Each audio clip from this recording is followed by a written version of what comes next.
Bom dia a todos, que a graça e a paz do nosso Jesus esteja sobre a sua vida, amém? Eu gostaria que você abrisse a sua Bíblia comigo, no Evangelho de Lucas. Hoje nós vamos falar um pouquinho sobre Deus ser Pai, porque todo pai é de um jeito diferente, ou não é? Não é? E nós vamos ver que tipo de pai Deus é, amém? Mas que Ele é Pai, Ele é Pai, amém, gente? Então, esse é o tema da mensagem de hoje. Eu quero que você abra comigo no Evangelho de Lucas, no capítulo 15. Evangelho de Lucas, capítulo 15. Nós vamos ler, na verdade, o primeiro versículo, e o versículo 1 e 2, e depois nós vamos lá para o versículo 11. A passagem é bem conhecida. Se você é cristão e frequenta a igreja há algum tempo, você com certeza já ouviu alguma pregação a respeito desse tema, desse texto, pelo menos. Mas hoje eu quero mergulhar com você um pouquinho nessa história contada por Jesus, para a gente entender um pouquinho do coração do Pai. E quem sabe a gente conhecer um pouco melhor quem somos. Porque quando a gente entende quem Ele é, facilita nós entendermos quem nós somos. Porque o entendimento de quem Ele é traz clareza para mim de quem eu sou. Porque eu passo a me olhar não com a sugestão que Satanás está colocando na minha mente, mas eu passo a me olhar pelo entendimento que o Pai tem de mim. Então levante sua mão para o alto e declara assim nessa manhã comigo: entendendo o Pai, eu posso me entender, porque a minha identidade está no que Ele pensa a meu respeito. Amém? Amém. Lucas 15, versículo 1, vamos orar? Jesus, nós te agradecemos por essa manhã, por cada filho que está aqui. Nós te agradecemos, Senhor, porque o Senhor já tem vindo ao encontro do nosso coração nessa manhã, e fazendo, Senhor, a gente entender que fomos criados por Ti, que pertencemos a Ti. Peço em nome de Jesus que venha a Tua graça poderosamente forte no coração de cada filho e de cada filha aqui. Que realmente nós saiamos daqui com o entendimento pleno de quem Tu és, e acima de tudo com o entendimento de quem nós somos em Ti. Pedimos a Tua bênção, pedimos a Tua palavra ministrando o nosso coração de forma profunda e intensa, em nome de Jesus, amém. Amém? Vamos lá, olha que interessante. Todos os publicanos e pecadores estavam se reunindo para ouvi-lo. Versículo 2. Mas os fariseus e os mestres da lei o criticavam. Este homem recebe pecadores e come com eles. Coloca o 3 para mim. Então Jesus lhes contou esta parábola. Preste atenção aqui em mim. Eu sei que você está com o teu texto aberto aí, você vai perceber que Jesus contou a parábola da ovelha perdida. Não é isso que está no teu subtítulo aí? Então Jesus veio e contou a parábola que tinha um homem, quando você tem uma ovelha, ela some, vai atrás, não. Depois ele continua, tá assim, e continuou, e aí vem uma outra parábola. Ou seja, Jesus entra num assunto e continua esse assunto. Vocês estão comigo? Jesus não muda, não é assim, e depois ele contou, não. Ele começa contando a parábola das ovelhas, ele conta a parábola das dracmas perdidas, da dracma perdida, e aí a gente vai achar no versículo 11, a seguinte citação, versículo 11, Jesus continuou, e nós vamos ler daqui para frente, eu quero que você preste atenção. Então Jesus começa um assunto, e ele continua esse assunto, dando exemplos através de ilustrações que ele cria para poder fazer a gente entender o que ele estava querendo dizer. Só que eu quero primeiro demonstrar algo aqui, para que fique bem claro, Sobe aqui, Vitor. Sobe aqui, Marcelo, vem cá, me ajuda. Vem cá, Luiz, vem cá, Márcio. Me ajuda aqui. Fica o Vitor e o Marcelo aqui, fica o Márcio e o Luiz aqui, ó. Isso. Pô, o Vitor do lado do Marcelo é até estranho, né, gente? Aí. Ainda... Amém? Mas vamos lá. A gente vê 4 tipos de pessoas. Volta o versículo 1 para mim, por favor. A gente vê 4 tipos de pessoas aqui. E aqui a representação é meramente ilustrativa. Amém? Então a gente vê publicanos, pecadores. Coloca o versículo 2. A gente vê fariseus e mestres da lei. Então a gente vê aqui, preste atenção no que eu estou falando. Jesus está rodeado por 4 tipos de pessoas diferentes, que foram rotuladas conforme aquilo que eram dentro da sociedade da época. Estão comigo? Então vamos lá. Quem eram os publicanos? Publicanos eram cobradores de impostos, que forçavam as pessoas a darem a mais do que tinha que dar para poder ter benefício em cima disso, ter lucro. Esse era o publicano. Ok? E pecadores. Quem eram os pecadores? Eram as pessoas comuns, que esses caras aqui rotulavam como impuros, porque eles não andavam segundo todas as regrinhas que eles tinham criado. Entenderam? Então esses caras colocavam um rótulo nesses daqui, de pecadores. E esses caras aqui não gostavam desses daqui. Por quê? Porque esses daqui cobravam imposto desses mais do que devia. Então eles não eram amigos. Entenderam? E aqui nós tínhamos mais 2 qualidades de pessoas. Esse cara aqui que era especialista nas escrituras, que era um escriba, ou um mestre da lei, é a mesma coisa. Era alguém que se dedicava simplesmente a entender cada vez mais profundamente as escrituras judaicas, que era o nosso Velho Testamento. E eles tinham também o papel de ser escribas, transcritores não tinha impressão, lembra, gente? Ok? Nos dias de Jesus não tinha gráfica. Isso surgiu em 1500 e pouco, na época de Lutero. Então, eles tinham o papel de ficar transcrevendo tudo que foi escrito, fazendo cópias. Então, obviamente, eles conheciam cada vírgula de tudo que estava escrito. Tá bom? Especialistas nas letras. Amém? E estava aqui os fariseus, que tinham uma amizade boa com esses caras, porque quando eles precisavam de alguma orientação nas escrituras, quem que eles procuravam? Esses caras aqui que sabiam mais que eles. Só que a nível de domínio religioso, eram esses caras aqui, os fariseus, que dominavam. Fariseu, presta atenção, fariseu não é hipócrita. Jesus disse que a hipocrisia era uma característica dos fariseus, porque eles eram, a palavra hipocrisia significa bons atores, porque literalmente eles eram bons atores. Eles pareciam para todo mundo santinhos, mas na verdade eles eram falsos, corruptos, tinham pactos com Roma, que era quem governava politicamente, ganhavam dinheiro ilícito também. Esses caras tinham um bom relacionamento com esses, ó. Só que abominavam esses, porque eles cobravam a mais do povo. Você consegue entender quem estava em volta de Jesus? Você consegue entender quem estava em volta de Jesus? 4 tipos de caras que se juntassem tudo não dava um. Quem está entendendo o que eu estou falando? Esse era o tipo de pessoas que Jesus estava cercado. Todo mundo estava em volta. Os primeiros estavam correndo para ouvir Jesus. É isso que está escrito ali. Esses caras aqui estavam começando a entender que as palavras de Jesus faziam sentido. E esses dois aqui, o que estavam fazendo? Esse aqui estava procurando um erro na vírgula que Jesus falasse para condenar Jesus. E esse aqui? Esperando esse aqui identificar a vírgula errada para poder levar para o Caifás, para o Pilatos, para quem tivesse que levar para matar logo. Essa era a condição que Jesus estava cercado. Cara, aí quando esses caras estão ouvindo e aqueles ali estão criticando, Jesus para contar 3 histórias. Muito obrigado pela representatividade, tá bom?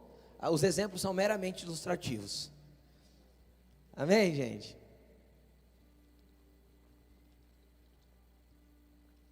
E aí? Aí Jesus olha tudo em volta e escuta a crítica e fica sabendo de toda a parada, e ele entra para contar algumas histórias. Só que eu não quero me prender nas duas primeiras, da ovelha perdida, porque a ovelha perdida mostra o quê? O amor de Deus.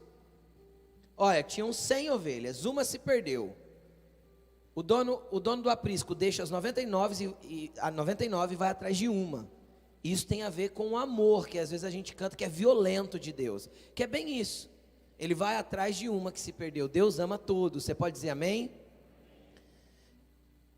Então ele começa explicando, peraí, Deus ama todo mundo? Não interessa se no meio das 99 tem um publicano, tem um pecador, tem um fariseu, tem um mestre da lei.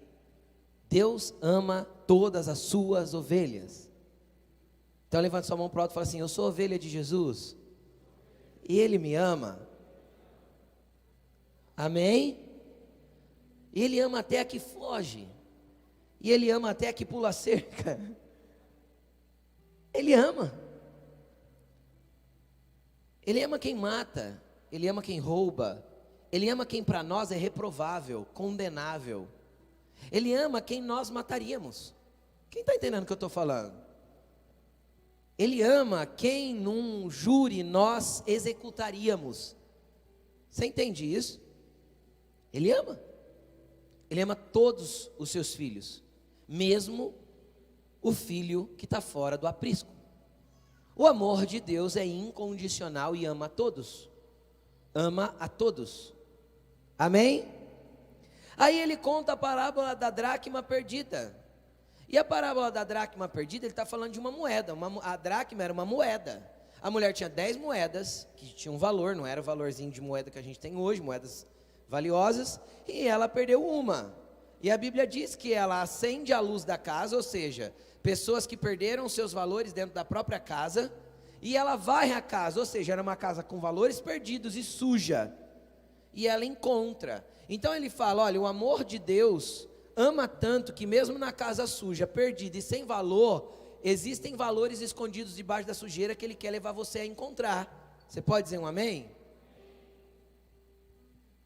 E aí por último ele dá o exemplo que nós vamos ler agora, e eu quero ler o texto todo com você, para depois a gente começar a falar sobre isso. Jesus continuou, ou seja, ele come com pecadores, com fariseus, ele come com publicanos, cara, ele está todo errado. Jesus veio explicando, Deus ama muito, e quer resgatar todos os valores que você perdeu. Mas vamos continuar. Jesus continuou, um homem tinha 2 filhos, repita comigo, 2 filhos. O mais novo disse para o pai, pai, quero minha parte da herança.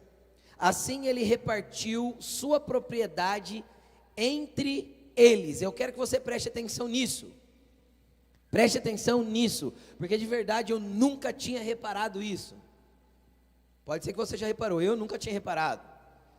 Ele repartiu a herança entre os... Quem pediu? O mais novo. O que o pai fez? Deu só para o mais novo a parte dele? O pai deu para o mais velho também. Entre os 2 ele repartiu. Vamos continuar. Não muito tempo depois, o filho mais novo reuniu tudo o que tinha e foi para uma região distante. E lá desperdiçou os seus bens vivendo irresponsavelmente. Depois de ter gasto tudo, houve uma grande fome naquela região e ele começou a passar necessidade. Por isso foi empregar-se com um dos cidadãos daquela região, que o mandou para o seu campo a fim de cuidar de porcos. Ele desejava encher o estômago com as vagens de alfarrobeira que os porcos comiam, mas ninguém lhe dava nada. Caindo em si, ele disse: quantos empregados de meu pai têm comida de sobra, e eu aqui, morrendo de fome? Eu me porei a caminho e voltarei para o meu pai, e lhe direi: pai, pequei contra o céu e contra ti, não sou mais digno de ser chamado teu filho, trata-me como um dos teus empregados. A seguir, levantou-se e foi para o seu pai. Estando ainda longe, Seu pai o viu e, cheio de compaixão, correu para o seu filho, o abraçou e o beijou. O filho lhe disse: Pai, pequei contra o céu e contra ti, não sou digno de ser chamado teu filho. Mas o pai disse aos seus servos: Depressa, tragam-me a melhor roupa e vistam nele, coloquem um anel em seu dedo e calcem seus pés. Tragam o novilho gordo, matem-no. Vamos fazer uma festa e alegrar-nos, pois este meu filho estava morto e voltou à vida, estava perdido e foi achado. E começaram a festejar o seu regresso. Enquanto isso, terminamos a história do filho mais novo, ok? Vamos para a história do filho mais velho. Enquanto isso, o filho mais velho estava no campo. Quando se aproximou da casa, ouviu a música e a dança, e então chamou um dos servos e perguntou-lhe: o que está acontecendo? Este lhe respondeu: seu irmão voltou e seu pai matou um novilho gordo porque o recebeu de volta são e salvo. O filho mais velho encheu-se de ira e não quis entrar. Então seu pai insistiu com ele, mas ele respondeu ao seu pai: olha, todos esses anos tenho trabalhado como um escravo ao teu serviço e nunca desobedeci às tuas ordens, mas tu nunca me destes um cabrito para eu festejar com os meus amigos. Mas quando volta para casa este teu filho, que esbanjou os teus bens com as prostitutas, matas o novilho gordo para ele? Disse o pai: meu filho, você está sempre comigo, e tudo o que tenho é seu. Mas nós tínhamos que celebrar a volta deste teu irmão, e alegrar-nos, porque ele estava morto e voltou à vida, estava perdido e foi achado. Fecha sua Bíblia e preste atenção aqui em mim. Jesus aqui começa a retratar, depois de retratar o amor de Deus, e o quanto as pessoas muitas vezes perdem os seus valores dentro de si mesmas, porque deixam a sujeira entrar de forma tão grande dentro de si, dentro da sua vida, que faz com que os valores sejam ocultos pela sujeira, e ocultos pela falta da luz do Espírito Santo, brilhando dentro de nós, para que nós entendamos o que está perdido de valor dentro de nós. Aí ele pega e entra retratando o relacionamento do pai com dois filhos, e isso é uma história ilustrativa. Jesus contou uma história, ilustrou algo, para tentar nos explicar algo maior. E ele fala assim: certo pai tinha dois filhos, e o mais novo chegou e pediu a herança, a sua parte da herança, e o pai dividiu os seus bens entre os dois. Primeira coisa que nós temos que entender: herança só é dada depois que os pais morrem, depois que os pais partem. Dentro do contexto cultural da época de Jesus, alguém pedir uma herança de forma antecipada era uma ofensa para o pai. É até hoje, né, gente? Imagina. O pai vivo, o filho chega e fala: eu quero minha parte da herança. Tipo assim, não é nem cabível. Quem está entendendo o que eu estou falando? É um tipo de pedido que não cabe. Cabe, gente? Não cabe. Daquele tempo também não cabia. E esse filho chegou pedindo isso para o pai. E cara, o que é interessante? É que o pai não tentou persuadi-lo, insistiu com ele para que isso não acontecesse. A primeira coisa que nós temos que entender da parte de Deus: Deus não tem nada retido para nós. Você consegue entender isso? Teu pai, o dono do universo, o Senhor dos céus e da terra, o engenheiro, o arquiteto, o cara que projetou todas as coisas que você vê, o dono do ouro e da prata, o Senhor de tudo, não tem nada que ele retenha, mesmo que o nosso pedido seja fora de tempo. Preste atenção nisso que eu vou falar. Mesmo que nós sejamos meninos, imaturos, errados no que estamos pedindo, pode ser que Deus nos conceda algumas coisas para ver qual será as nossas ações quando nós temos acesso a coisas que Ele quer nos dar. Todo pai quer que os seus filhos, todo bom pai, quer que os seus filhos recebam a herança que ele tem. Sim ou não? Pensa aí como um bom pai. Todo bom pai quer, o dia que ele partir, repartir o que ele tem com os filhos. Legal, se eu deixar os meus filhos melhor do que o meu pai me deixou, ótimo. Quem está entendendo o que eu estou dizendo? É ou não é assim? Todo pai tem prazer em deixar herança para os filhos. Todo bom pai tem prazer em presentear os filhos. Agora o que a gente tem que entender é que simbolicamente nosso pai já morreu. Jesus morreu na cruz como figura do Pai sendo entregue pela humanidade. E Ele já nos deu acesso à herança. A Bíblia diz que somos herdeiros de Deus e co-herdeiros através de Cristo. Então nós já temos acesso a essa herança. Ele é um pai que já nos abre os seus tesouros e fala: filhos, vocês podem entrar. E aí quando a gente pede algo imaturo, como foi o pedido desse filho mais novo, obviamente existem muitas coisas que o pai não vai dar, porque reconhece a nossa imaturidade e ele prefere que nós não toquemos, até que tenhamos maturidade o suficiente para saber lidar com aquilo que nós estamos pedindo. Quem já pediu coisas para Deus aí e não recebeu? Levante a mão. 99% dessas coisas que você pediu para Deus e não recebeu, tem a ver com a tua falta de maturidade para saber lidar com essa coisa. Esse filho mais novo, ele não tinha maturidade para lidar com a herança. Tinha? Não tinha. Quando veio o dinheiro, e automaticamente o dinheiro traz poder, traz influência, sim ou não? Ele não sabia lidar com isso, e aí isso fez com que ele fosse para longe do pai. E é tudo o que Deus não quer. E eu quero que você comece a entender alguns princípios de Deus. Porque receber o não de Deus, o não do meu pai, é tão protetor, mas tão protetor, que eu deveria ficar mais grato do que receber um sim. Você consegue entender isso? Não, né? Nem eu. Porque é horrível levar não. Não é horrível? É gostoso ouvir um não, gente? Não, não é. Não é gostoso ouvir não. Não é gostoso ser retido naquilo que eu gostaria de ter. E às vezes eu não entendo por quê. Quem já orou assim, ó? Eu já orei. Acontece alguma dificuldade na vida? Quem já passou por dificuldade na vida aí, dá um glória a Deus. Todo mundo passa. Aí acontece algum perrengue na vida e lá na hora da perrenguenta eu olho assim, ó, eu oro assim, ó.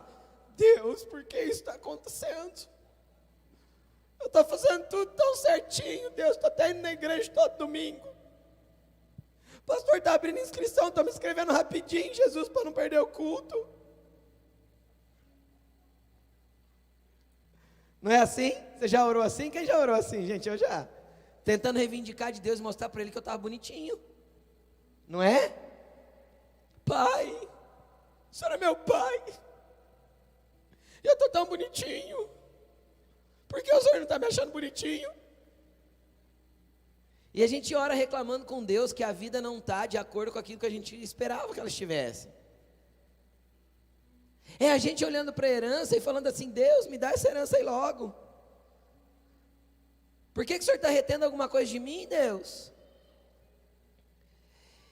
E cara, Ele sendo um bom pai, Ele sendo um pai protetor, Ele sendo alguém que quer fazer você entender, quer fazer você crescer, pode haver momentos que Ele vai te dizer assim: não vou te dar, e às vezes Ele nem resposta te dá, porque o silêncio de Deus também é corretivo e instrutor. É que a gente tem dificuldade de lidar com essas coisas. Por quê? Porque se Ele me der a herança, eu vou falar assim: obrigado, valeu, partiu. E eu vou viver a minha vida do jeito que eu quero, afinal eu recebi o que Deus tinha para me dar. Eu vim buscar minha bênção e recebi a minha bênção. Quem já cantou na igreja? Preciso de uma bênção, não vou desistir. Sem ela eu não vou sair daqui. Tem gente que tem buscando bênção, que se ele não fosse sair daqui, ele ia morar na igreja, porque não vai receber.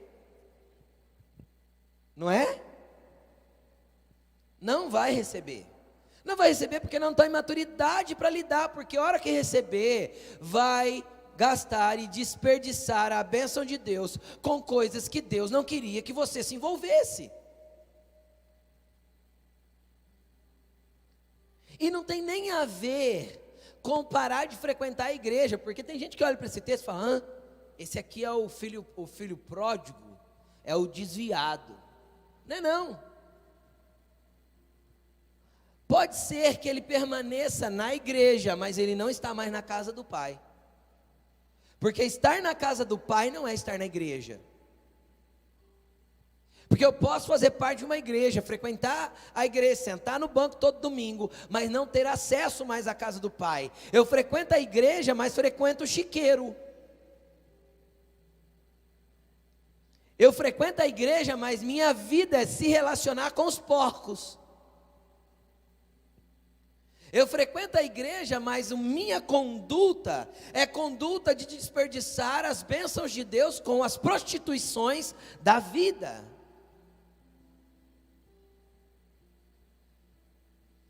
Então, a igreja física, o local de reunião de filhos de Deus, deixa eu te explicar uma coisa. A primeira coisa que a gente tem que entender, esse moço foi embora de casa, ele deixou de ser filho? Quando o pai o recebe de volta, o que é a primeira coisa que ele faz? Reestabelece o lugar dele de filho, mesmo que ele já não se reconhecesse como um. Deixa eu te explicar uma coisa. Quando as pessoas recebem uma bênção de Deus, e mesmo sendo frequentadores de igreja, eles perdem o entendimento e a percepção do relacionamento com o Pai, eles estão na igreja, mas eles não se relacionam com o Pai.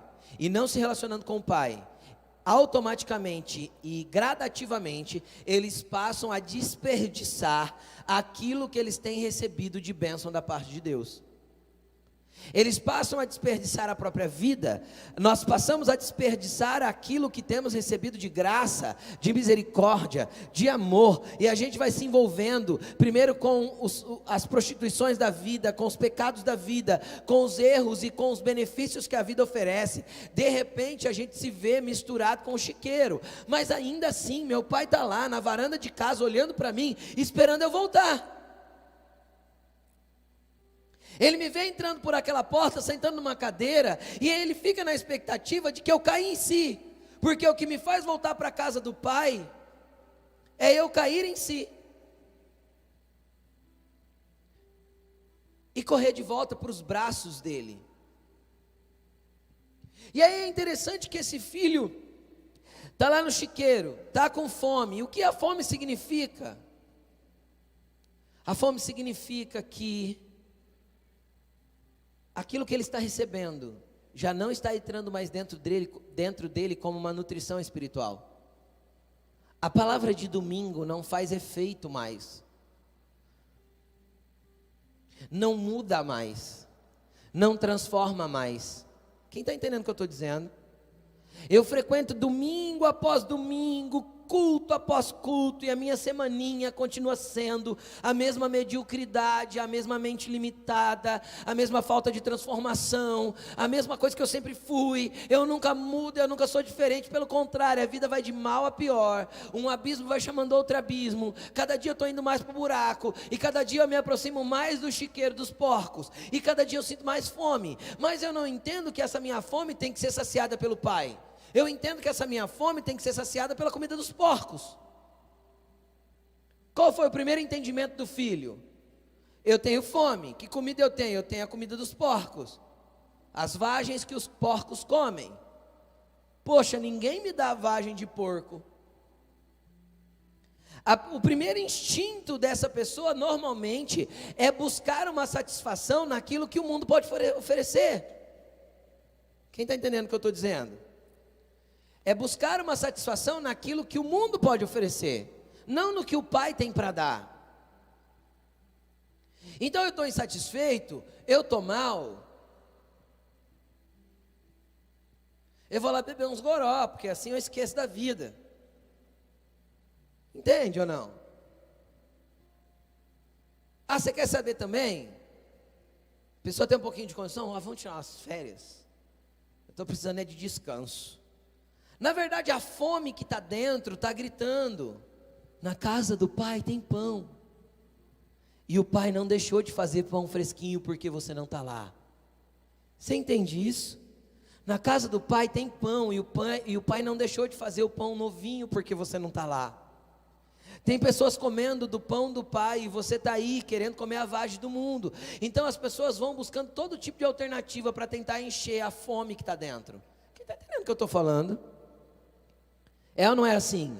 Quem procurou comida aí para sua fome espiritual em um monte de lugar antes de chegar na casa do pai? Levanta a mão. Aí, ó. Normalmente é assim. A gente sai buscando. A gente sai correndo. E qualquer... É ela, a Alaine, fazendo propaganda.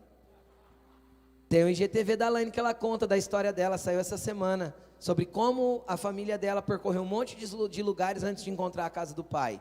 A busca era da fome insaciável que estava aqui dentro. Só que só o pai mata essa fome. A comida dos porcos não vai saciar. As vagens não vão matar a fome.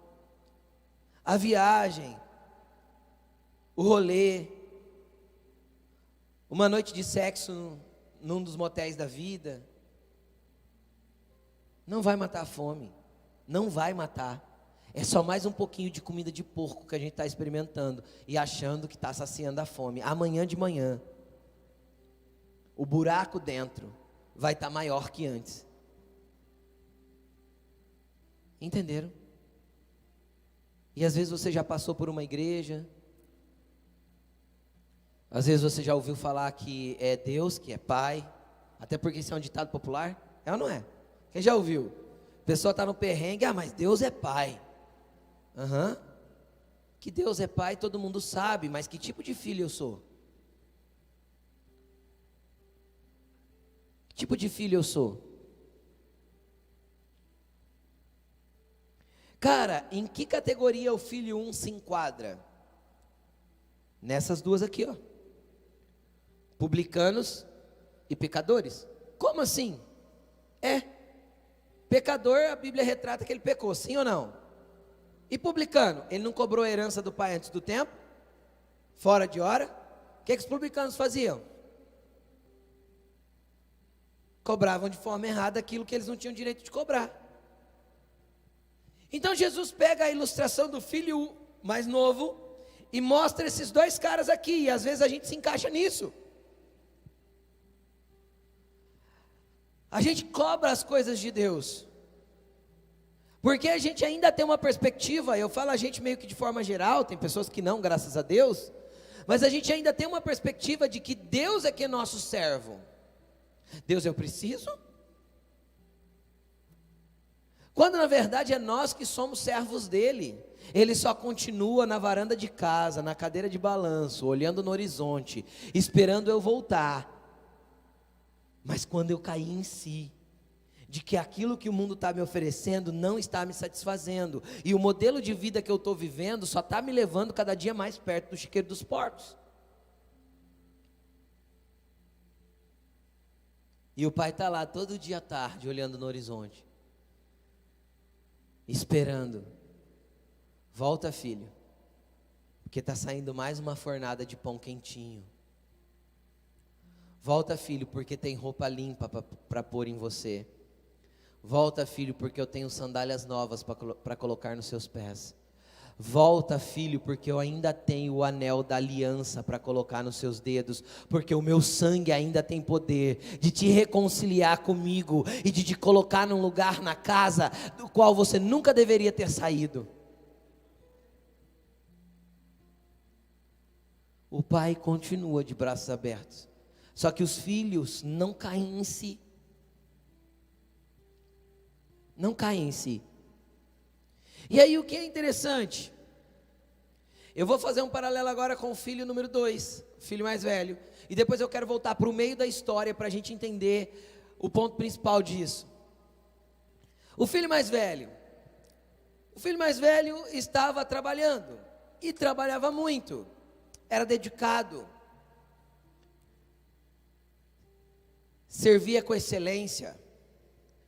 Conhecia cada traço e cada vírgula da lei do pai. Quem está entendendo o que eu estou falando? O filho mais velho era perito em tudo que o pai queria que fosse feito.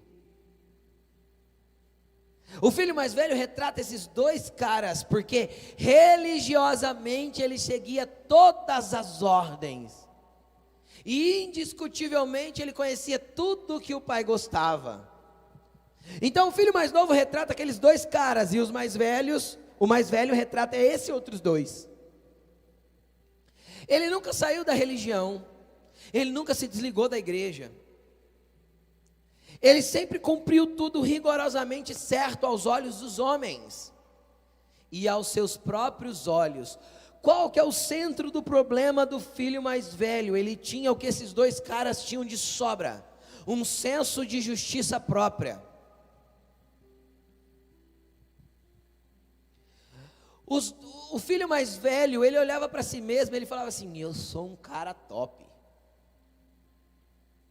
Nunca desobedeci, nunca falhei com meu pai, nunca deixei de fazer o que ele queria, sirvo de forma exemplar.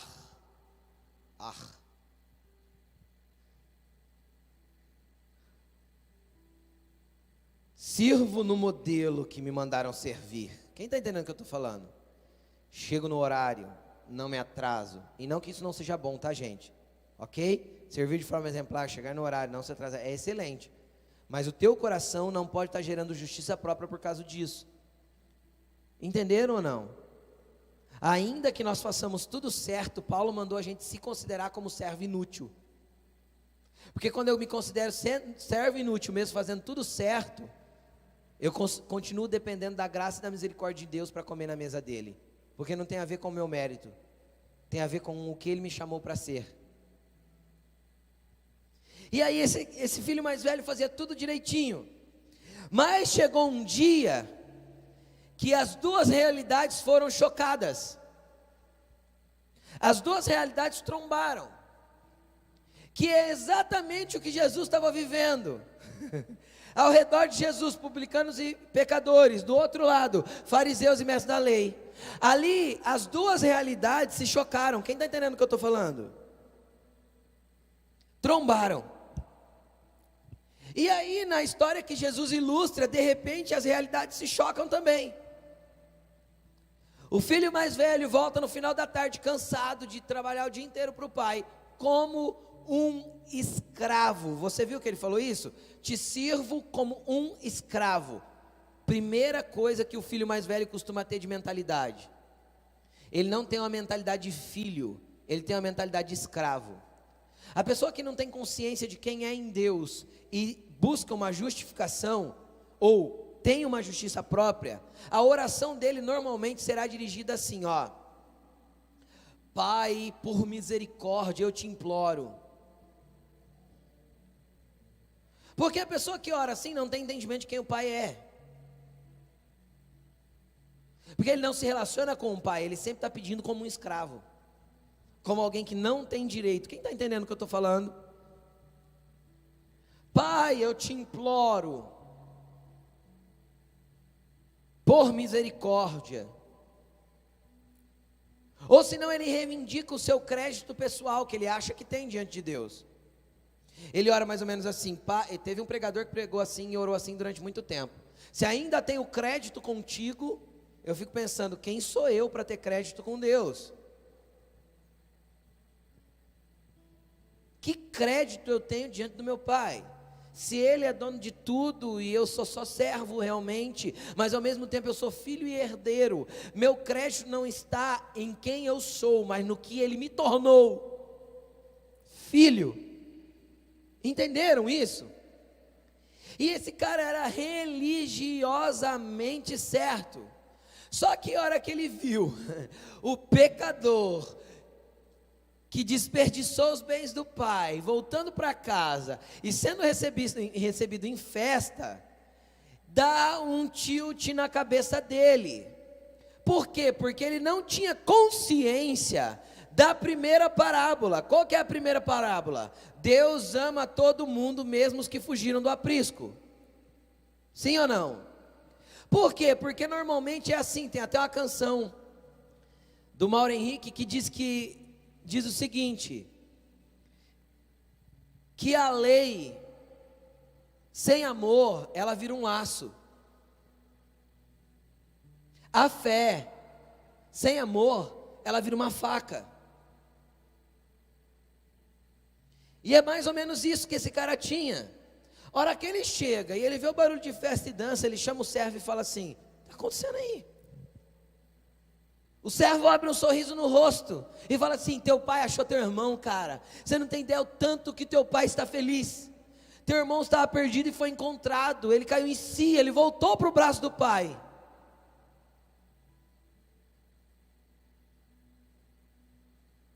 O que aconteceu na cabeça daquele cara religioso na hora? Daquele cara que achava que fazia tudo certo? Essa desgraça tinha que morrer, não tinha que voltar para casa. Mas eu faço tudo certo. Mas que morram os pecadores. Vamos dar um exemplo atual? Que coloque o Lázaro na cadeira elétrica. Estou dando um exemplo de atualidade. E se o Lázaro cair em si e voltar para a casa do pai? Quem está entendendo o que eu estou dizendo? Mesmo que seja atrás das grades. Porque na justiça dos homens ele vai ter que pagar o que fez. Sim ou não? E se ele volta para casa? Se ele reconhece que na casa do pai tem pão, e ele resolve aceitar o anel e falar: eu não sou digno de ser chamado seu filho. Cara, Deus conta com corações quebrantados, que batem no peito e falam: eu sei, Senhor, tem misericórdia de mim, porque nem merecer ser seu filho eu sou, mas eu estou aqui te implorando para só me fazer um empregado. E o pai pega e restitui o lugar de filho de novo. Aí ele tem um filho que é filho e se acha um empregado. Tudo está na questão de como Satanás deturpa o entendimento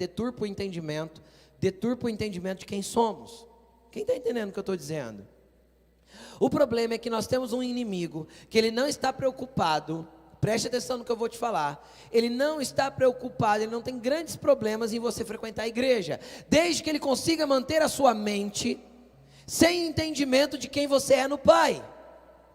Porque enquanto você não entender que Deus é Pai, que você é filho, que você é herdeiro, você nunca acessará o que Deus tem para você viver. Você pode frequentar religiosamente uma religião, você pode fazer tudo certo diante dos homens, seguir todas as regrinhas, isso não te torna justo, porque às vezes você está com a faca na mão querendo matar meia dúzia, porque não é correto como você. E às vezes você está pegando todas as bênçãos, você caiu na maldição da superficialidade espiritual. Você vem e frequenta a igreja, você procura uma igreja que massageia o seu ego e apalpa os seus ouvidos, dizendo: essa semana será a semana da vitória na tua vida, receba aí agora.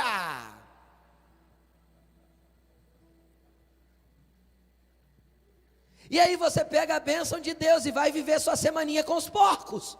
Oh, Jesus, é o relacionamento com o Pai que vai te fazer filho e vai te trazer identidade e vai arrancar da sua mente a mentira que Satanás incutiu dentro de você, fazendo você desacreditar de quem você é.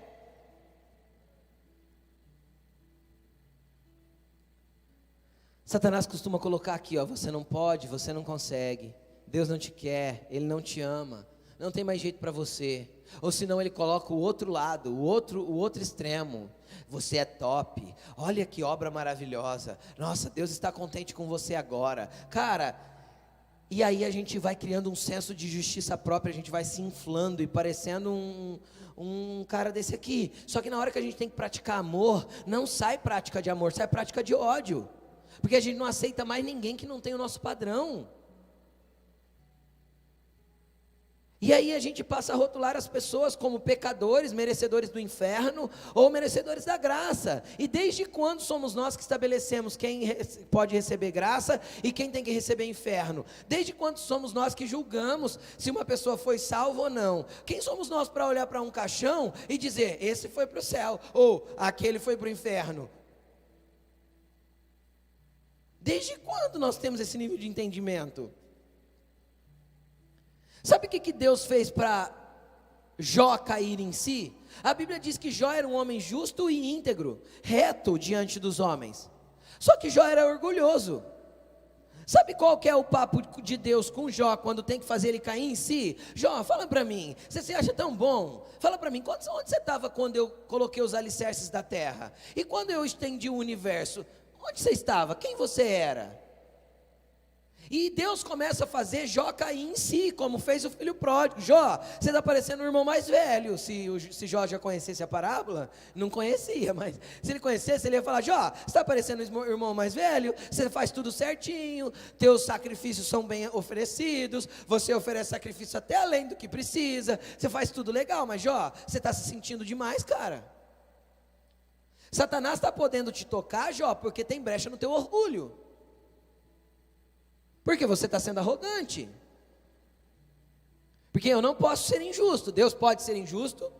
E aí tem gente que lê a história de Jó e fala, Deus foi muito injusto com Jó.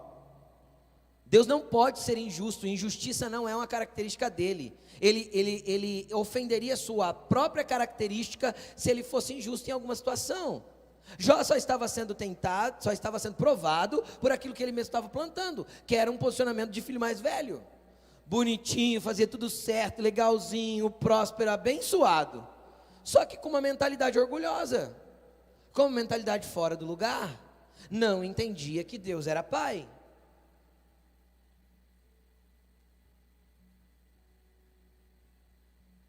Até o dia que ele pediu para morrer. Aí Deus pegou e começou a falar com ele, Jó, vamos trocar uma ideia? Vamos lá, deixa eu começar a te explicar. Quando eu estava criando as criaturas marinhas, Jó, onde você estava?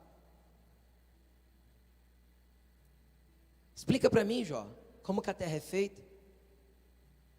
Naquele tempo eles não tinham conhecimento de ciência que a gente tem, de rotação, translação, universo, terra redonda, eles não tinham, tá, gente? Jó é considerado o livro mais antigo da Bíblia, a nível de ser escrito.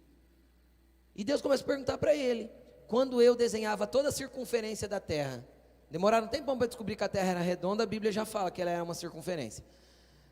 O livro mais velho da Bíblia já falava. Deus falou para ele, quando você estava quando eu desenhei a circunferência da terra?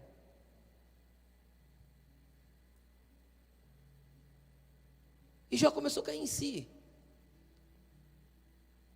E aí é interessante que, voltando para a história dos dois filhos, eu fico imaginando o servo vendo o filho mais velho todo irritadinho, ele corre lá no pai e fala para ele assim, Senhor,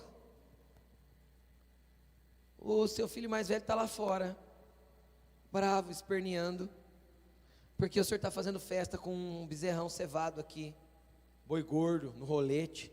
Ó, é assim que Deus recebe os filhos que voltam para casa arrependidos.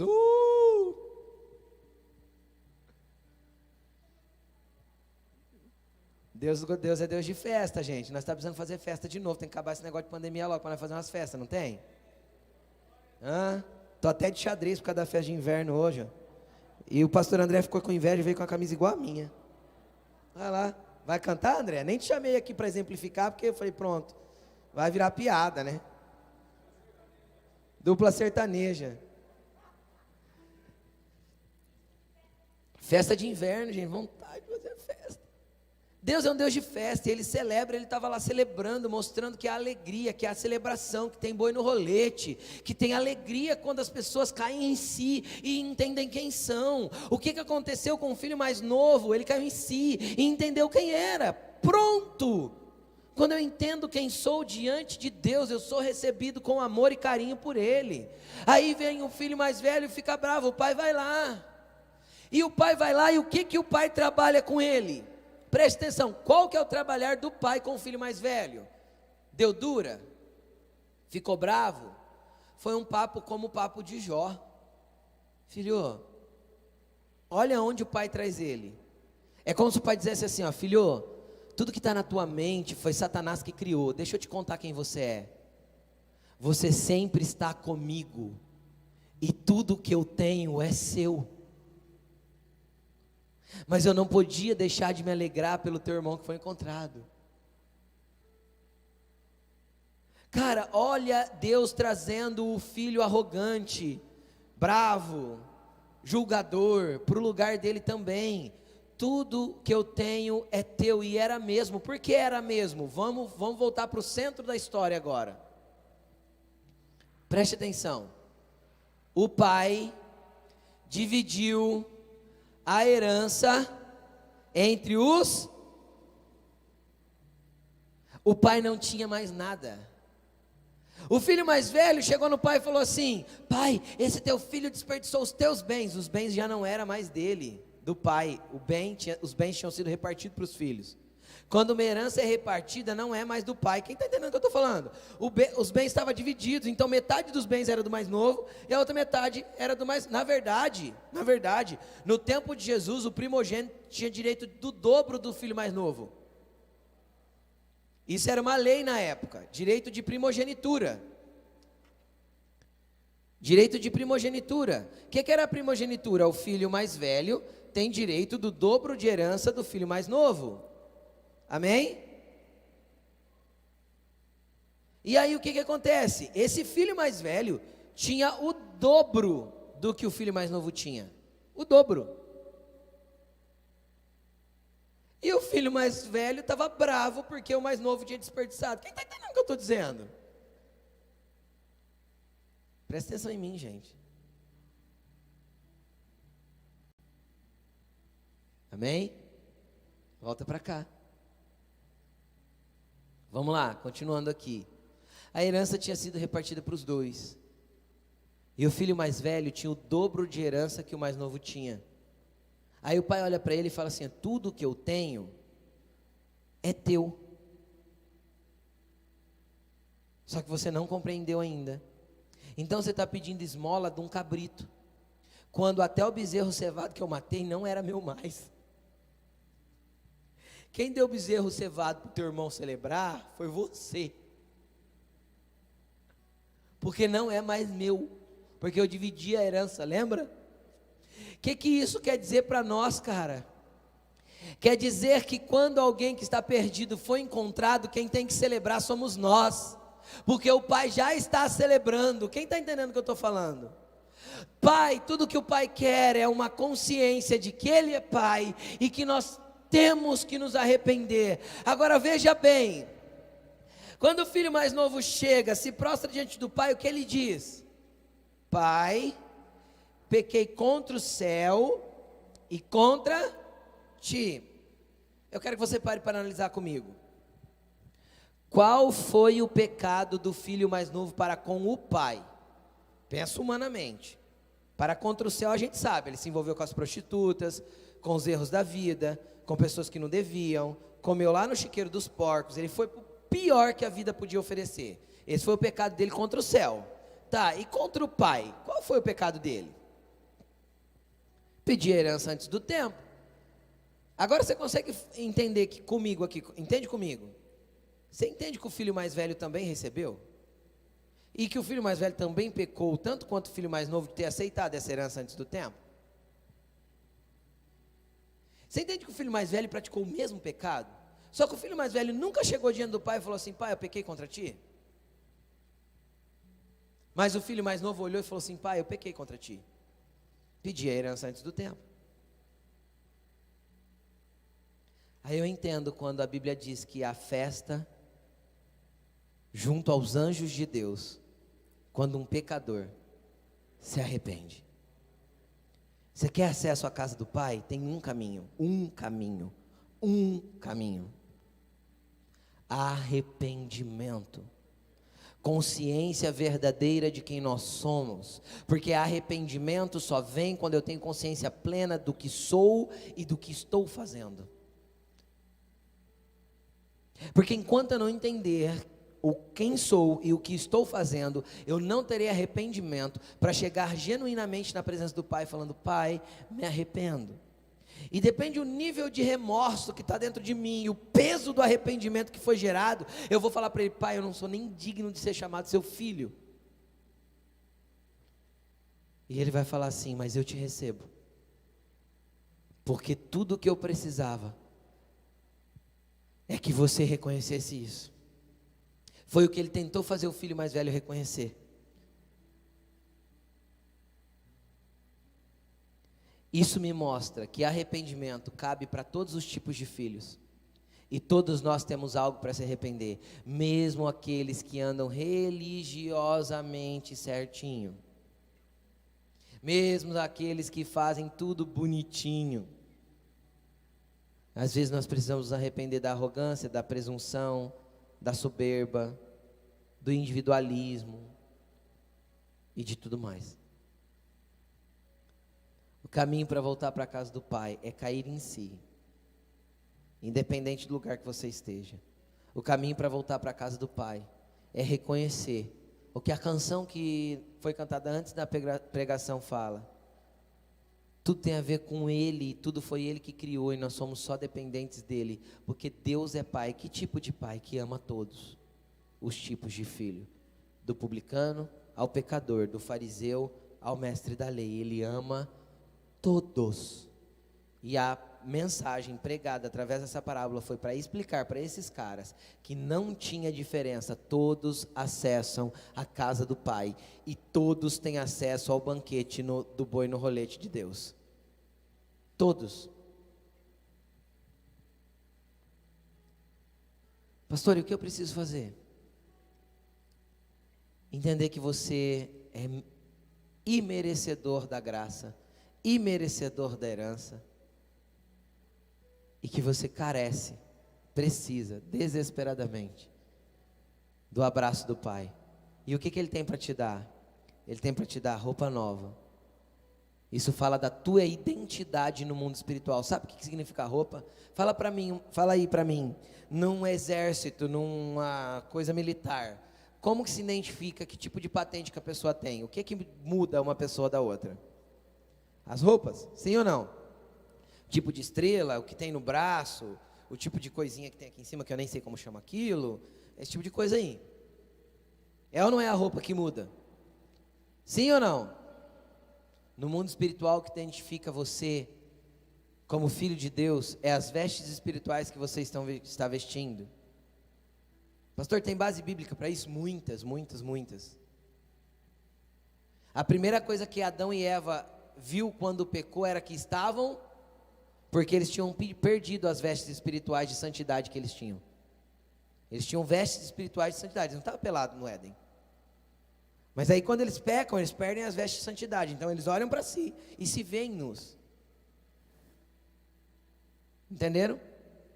Então Deus quer recolocar as vestes espirituais em você, porque as suas vestes espirituais vão te identificar no mundo espiritual. A primeira coisa que Deus falou é: coloca a roupa nele. Coloca a identidade de filho nele de novo. O que mais se identifica no mundo espiritual? Seus calçados. Isso fala que tipo de terreno que você pode pisar e quais os lugares que você pode andar nos ambientes espirituais. Que lugares Deus quer que você acessa? Que caminhos Ele quer que você tome? As direções que Ele tem para a tua vida espiritual. Fala das suas sandálias. E por último, Ele te dá um anel no dedo. O que o anel simboliza? A aliança. A aliança foi Ele que fez na cruz, derramando o seu sangue por nós, se aliançando conosco de uma vez por todas. O anel identifica que somos aliançados, temos um compromisso com o Rei do Universo. Não vamos nos prostituir mais com o mundo, porque temos uma aliança com o Rei do Universo, com o Senhor das nossas vidas, com o nosso Pai. E por último, entra e participa da alegria do seu Senhor. Tem festa, tem alegria, tem bezerro cevado, tem graça liberada para nós, graça abundante, graça capacitadora, graça empoderadora, graça que dá ousadia, que dá fé, que dá tudo que nós precisamos para viver aqui na terra, até o dia que Ele vai nos chamar para as moradas celestiais. E o dia que Ele chamar, cara,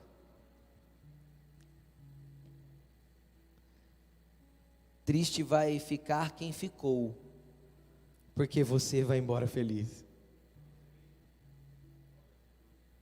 Porque o Pai vai correr ao teu encontro, beijar o seu pescoço e vai falar: bem-vindo a casa, filho.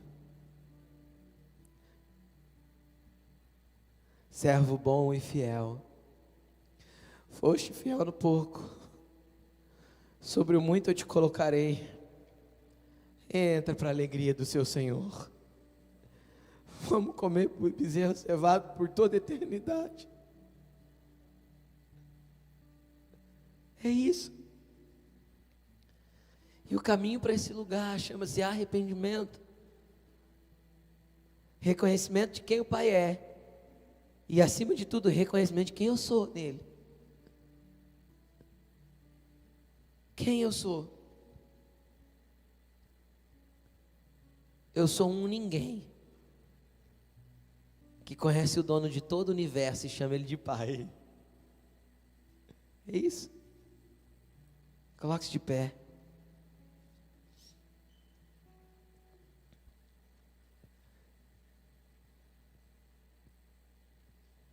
Eu espero que essa palavra tenha ministrado a tua vida como ministrou a minha essa semana. Eu estava orando durante essa semana e o Senhor começou a falar comigo a respeito desse texto, me mostrando o quanto a paternidade dele é indescritível.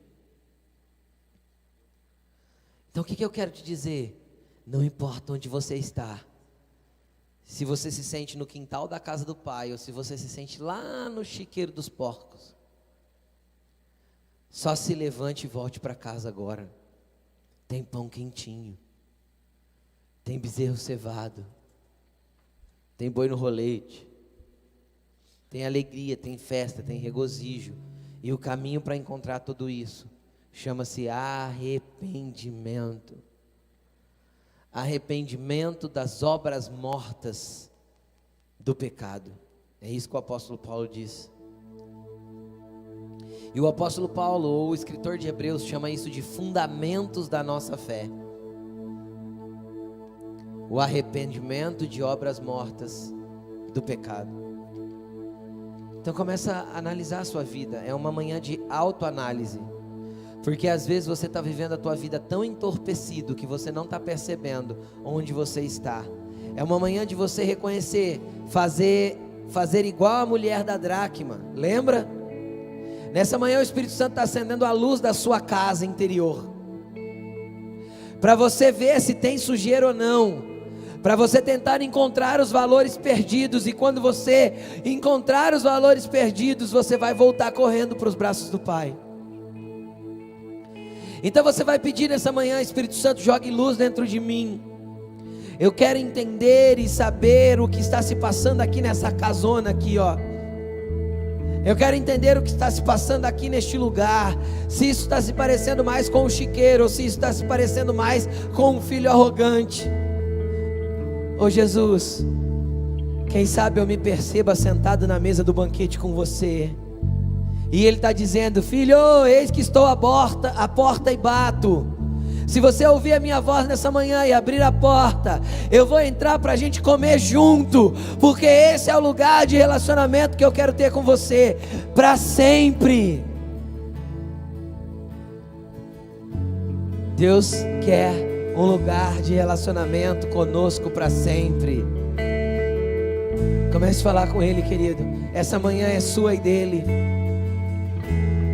Essa manhã é sua e dele. Feche seus olhos e comece a falar com Ele.